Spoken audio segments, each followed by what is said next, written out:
Look, the young woman is with child, and shall bear a son, and shall name him Emmanuel. Isaiah chapter 7 verse 14. This prophecy is fulfilled in a virgin from a small town of Galilee named Nazareth. The virgin's name is Mary, which means the beloved one of God.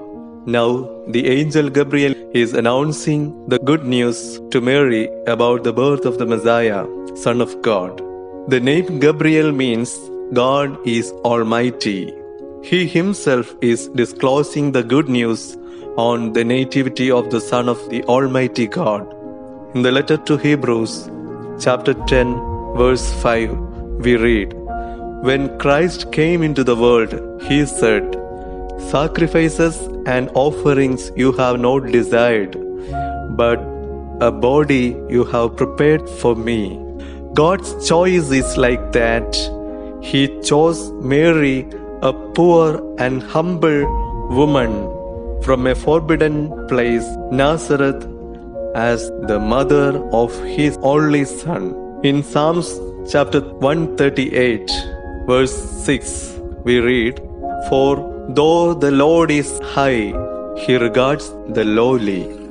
God chose Mary, the Queen of Holiness, in order to assume human nature to his only son. In the letter to Romans chapter 8, verse 33, we read, "Who will bring any charge against God's elect?" The angel greeted her, "Favored one, the Lord is with you." God is assuring his abiding presence when we take part in his redemptive work. Mary was perplexed by his words and confused with this greeting.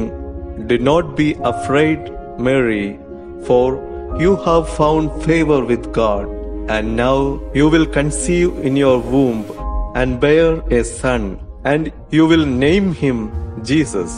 The meaning of the name Jesus is Yahweh saves.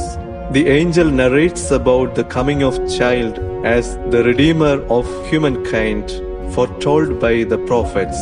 Now Mary asked to the angel, "How can this be, since I am a virgin?" She doesn't ask for a sign. Rather, she asked explanation for what is her part in the redemptive work of God. However, the angel gives a sign. Even Mary doesn't demand for a sign. That is, her relative Elizabeth, who also conceives a son in her old age, and this is the 6th month of her, who was said to be barren. Mary replied, "Here am I, the servant of the Lord, according to your word."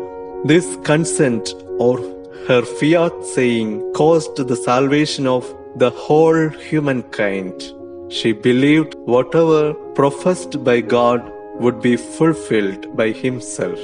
Mary doesn't require confirmation, but steps out in faith. Now she doesn't have any personal interest of her own. She surrenders herself fully as the handmaid of God.